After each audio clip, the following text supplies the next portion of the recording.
Each one of the brochures is a little bit different focus. One is on diversity, and one is on, it tells you on the front, local artists, and That's my thing, the art.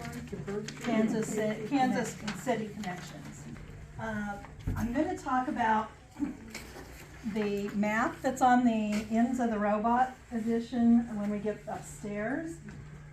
It's a piece of art as well, but we aren't going to be going outside to take a look at it. It's a little hard to see during the day. It has different looks depending on the light. So I'm going to go ahead and start with an introduction. This tour was originally going to be given for us by Marilyn Carbonell, who I assume you all got notice that she passed away in December, right before Christmas, and we sadly miss her a great deal. I know what she was going to highlight for the tour because we had done a walk through the building in September. Marilyn spent a lot of time working with the donors of the art in this building. She started working in the library in 1976 and retired from UMKC in 2006, and then of course started her time at the Nelson at that point. So she knew the art and the artists and the donors, the stories behind the works of art very well, and it's unfortunate we don't get to benefit from her presentation today, but we thought we'd dedicate this event today to her memory. So, as I said, she had already picked out the pieces she thought we should cover, and I've pretty much replicated that because I knew what she was going to do. So, on this floor, we're going to spend a lot of time on this floor because it happens to have the most actual art on it. The top two floors don't have much art per se, so we're not even going to go there except to go to the stairwell where we do have some big monumental paintings or textiles. Take your pick. There are two of each. So this floor, as we've been renovating the library, oh, I didn't introduce myself. I'm Bonnie Postlethwaite, for those of you who don't know who I am. And I was the Dean of Libraries, so, and I have a background in art history, so I kind of know the art here too. Not as well as Marilyn did.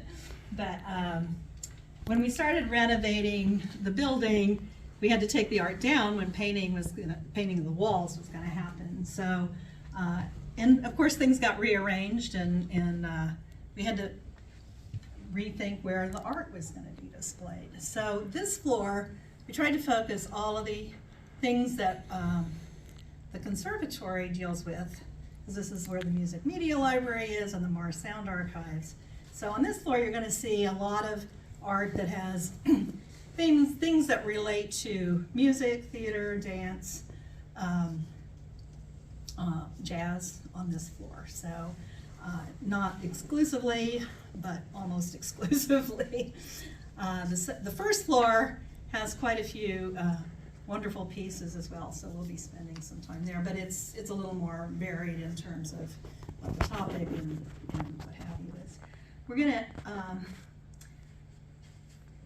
end on we'll go into the stairwell where there are some 4 big pieces, and then we'll end in the Emeritus College, and we have several pieces that our colleagues in the Emeritus College have donated that they did, and I think they're all photography, but it's all quite lovely. So I think we'll go ahead and just step outside because our first stop is visiting the painting of Han Tianju. Like 3 brochures they come. Yes. So this painting is by a contemporary Chinese painter. It's a portrait of Han Tianju, and he was the artist's painting instructor. It was done in 1985 by Huang Fabang. And I've always loved this piece. It's quite lovely. So we have the portrait, and behind him are some Chinese characters which represent his name. So that character is Pan, Tian, Chu, and they think this last one is the word for portrait, but it's kind of cut off by the figure itself. So both the artist and the subject were persecuted during the Cultural Revolution. Pan was working in the coal mines during his time. There was an exhibit at the Nelson, the catalog of which was written by Richard Strasbourg and Valdemar Nielsen, and this painting was the cover on that catalog. Valdemar Nielsen was a friend of Jeanette Nichols, and he donated this painting to the library. So it's a wonderful piece, and it kind of reflects the diversity of human population, which you'll see a fair amount of in the art here in the library. Sorry. We're proud. Anyway, he greets everyone. I should say that his specialty was he was trained in traditional Chinese painting and was considered to have built the foundations of Chinese traditional education. So, important figure, and glad to have this piece. Any questions about it? I am going to have my script. We're going to post it for people to get at afterwards. So. Okay, so let's step over here. There's a photo of a dancer, Spanish flamenco dancer.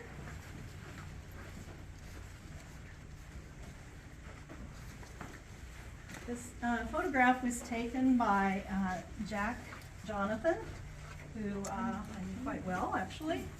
Jack was one of the founding members of the Friends of the Library, and he did a lot of things, but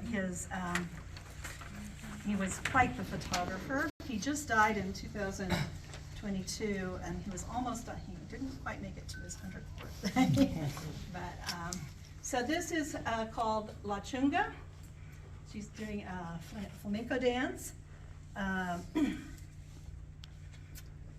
She was known as Michaela Flores Amaya, and was known as the Barefoot Dancer, and was featured in music and movies. So she was pretty famous. She was associated with Picasso and Dali, among others, and was a respected naif art painter. So I assume he was at some performance of hers. Jack himself was from Egypt, and he did some fabulous photographs of pyramids and Sphinx and such.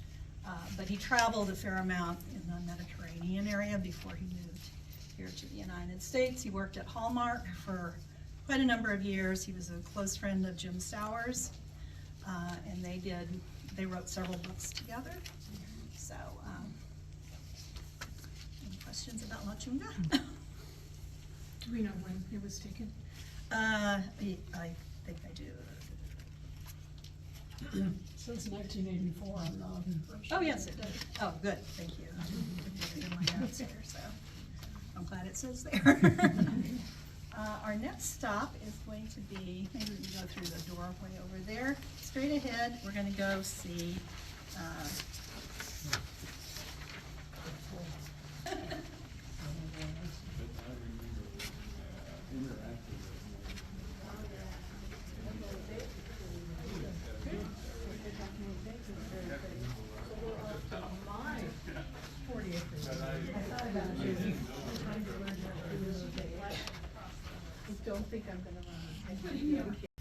This portrait is of Betty Miller. She and her husband Milt Abel were jazz musicians, and it's quite the portrait. It was done by Kent Broadhurst, and was donated with the Betty Miller Milt Abel collection that went to the Labuddy Special Collections. They were very prominent in the jazz scene here in Kansas City between 1953 and 1977, which was the year of Milt's death. So Kent Broadhurst worked in Kansas City at the start of his career as an actor, director, and set designer before moving to New York, where he he's still alive, in theater, television, and movies. He was born in St. Louis, went to college at the University of Nebraska. He would summer here and graduated, I guess, from Nebraska in 1962. He made his living during those years painting portraits. So this is Betty, and she was quite the jazz singer, and this particular painting was the cover of one of her albums that we have in the Marsound archives. I met Kent Broadhurst years later. Oh, did you? Yeah, Awesome. I done at Actors Theater of Louisville. Ah, I looked at his list of, productions and whatever, and it was quite lengthy.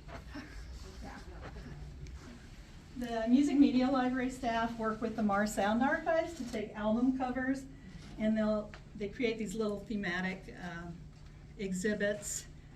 They're doing a Shining the Light concert, which is highlighting women and people of color who are composers. Okay. So we wanted to talk about this work. It's a mosaic.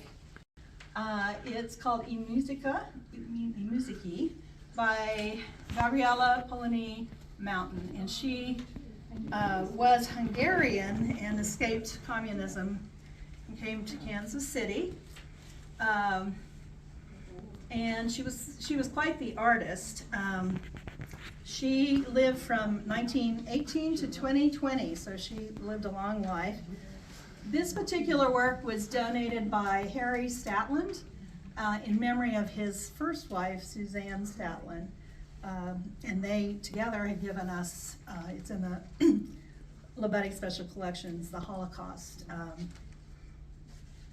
collection that they have. So Suzanne Statland was one of our founding members of the Friends of the Library as well, and she was the first president of the Friends. So this is, you can kind of see it, it's hard to see, standing too close, you gotta better back. There's a cellist and a flute player, and so it's several musicians.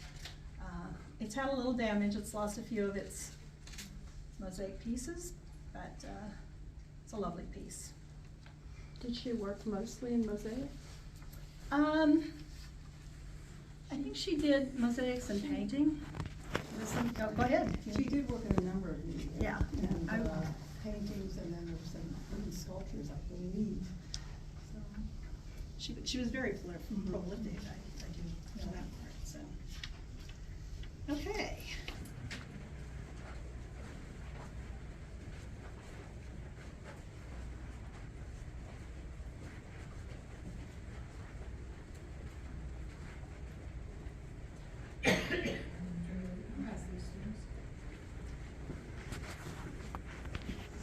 So these three panels are not, they're really decorative panels and aren't historically or artistically of any value, but they're very nice, and they,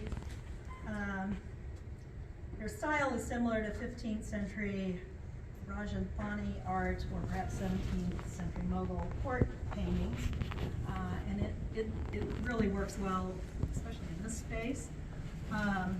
They were given to us by Miller and Jeanette Nichols in 1991, and were formerly displayed at the Alameda Plaza Hotel.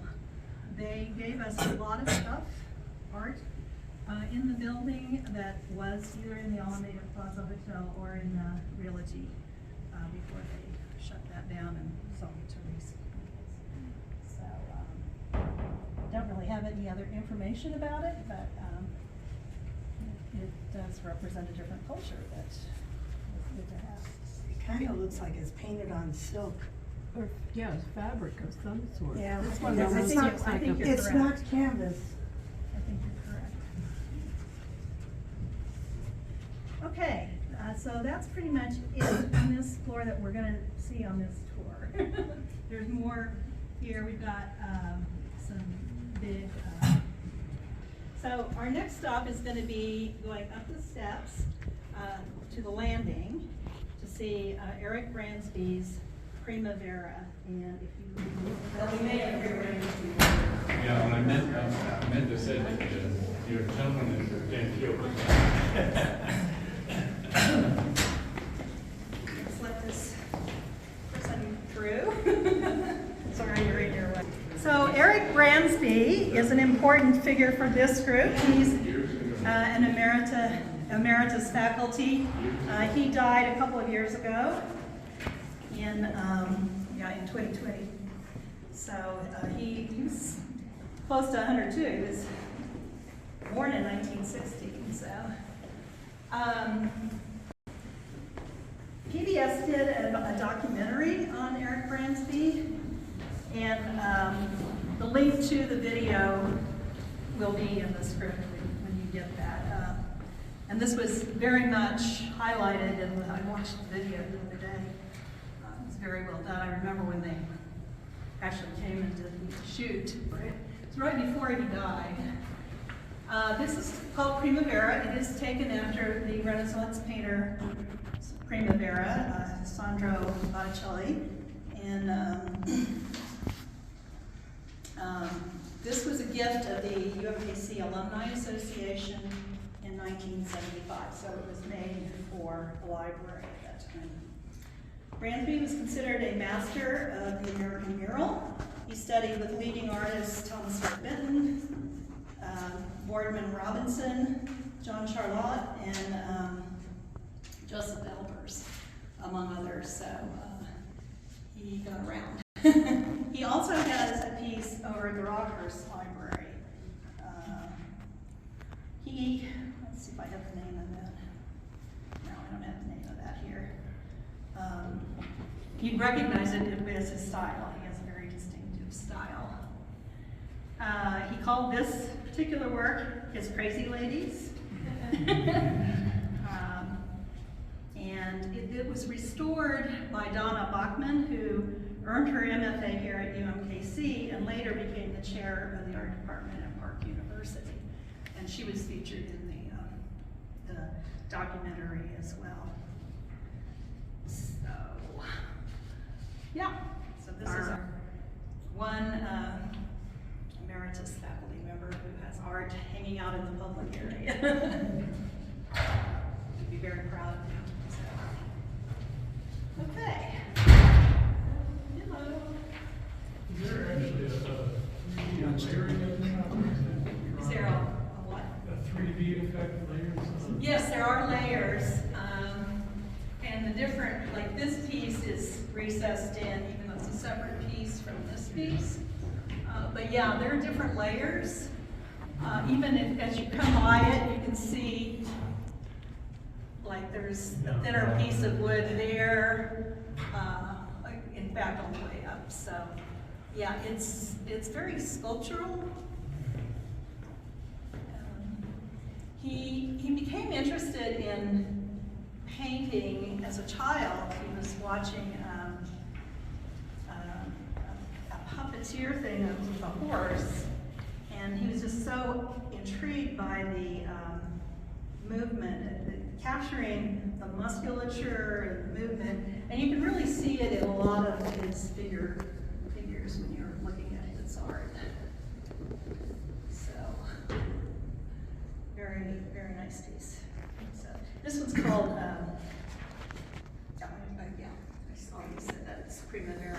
Okay, we're going to go up the rest of the way onto the first floor. So those of you who are at the top, you're there. Colorado. No, I'm not talking about.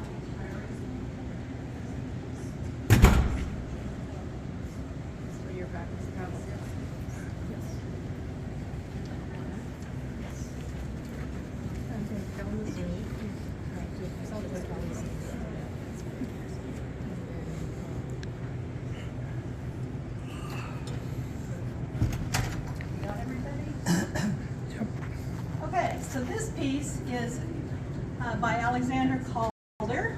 It's called Waves.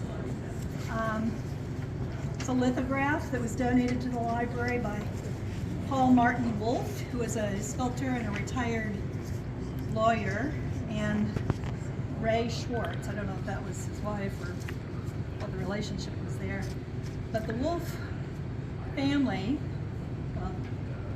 spearheaded by Paul, gave the library some books and some furniture and some pieces of art that they wanted all together in a display area. And the book collection is on the 3rd floor. This piece, Joseph Albers' set is over there. We're not going to see. But Paul's mother used to work over at Menorah Medical Center when it was at where Stowers is, and she would come over here. This was after the Wolf collection was donated. She would come over here on her breaks and sit and just enjoy it. So we've got a couple of things here on this board I wanted to show you.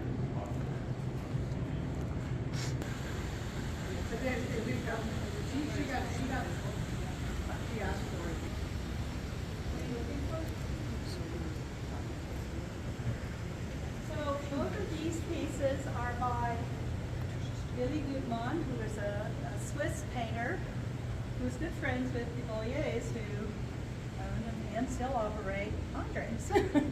And it was through that connection that these pieces came to the library. There's a third one that we'll see in the stairwell as well.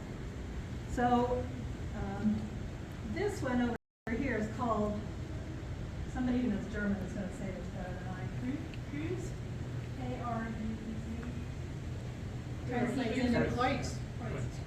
Translates into frost in English. And you can see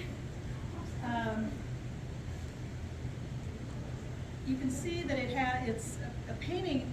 These paintings are all on malachite, but you can see there's a sculptural element to this particular piece, and he was actually more of a sculptor. When you look at the website about his art, they actually don't show any of his paintings because I don't think he did that many. He was an engineer by training, and he did a lot of this kind of kinetic art.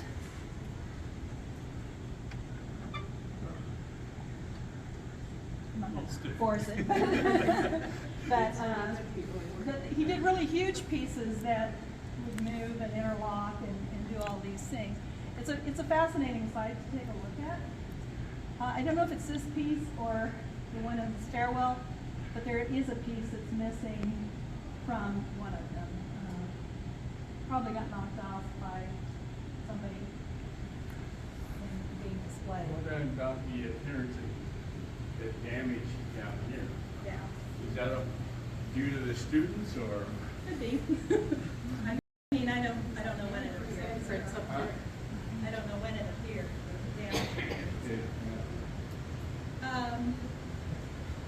So this is a symbol for our technical era, and then this piece is called horizontal, and it symbolizes the environment, heaven, earth, and sea.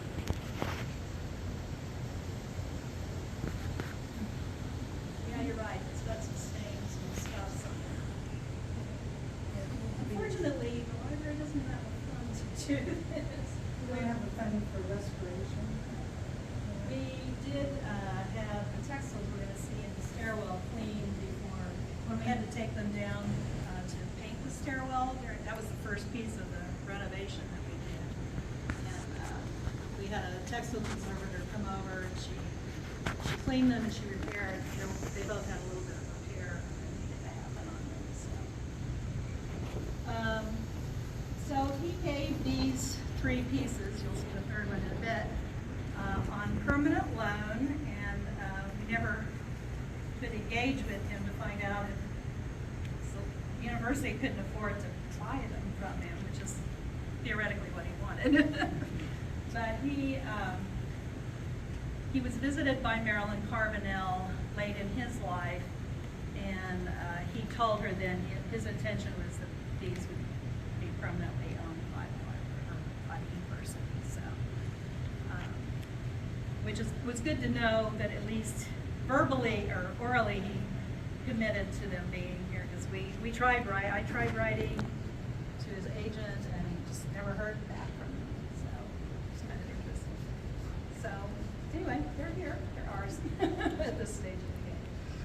So, okay, we're going to go back to the stairwell and we're going to look at the Carsonson textiles. Nice to see you again. Yes, yes.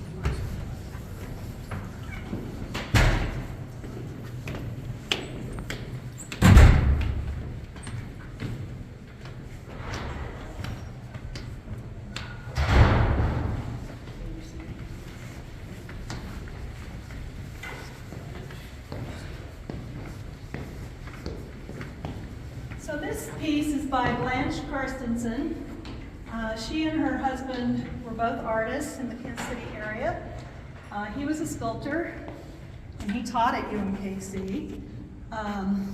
She primarily worked in textile arts, though she did do a few other media on occasion.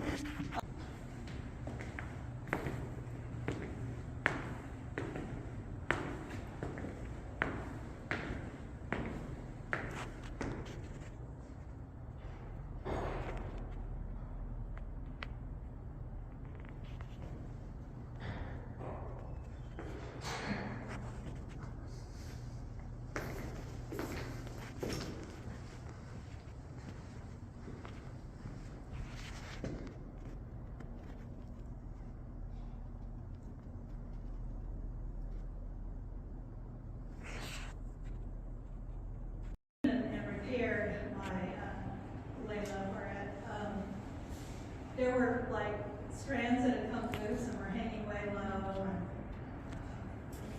so the colors on this were so vibrant after she did that. It was just wonderful. This piece was originally commissioned for the Alameda Plaza Hotel around 1986, and hung on the lower level there. The piece was given to the library at the time of the 1991 rededication of Miller Library, creating Miller Nichols Library. It was given to us by Miller Nichols. So she's done quite a few works around town, and she still exhibits various galleries around town. So,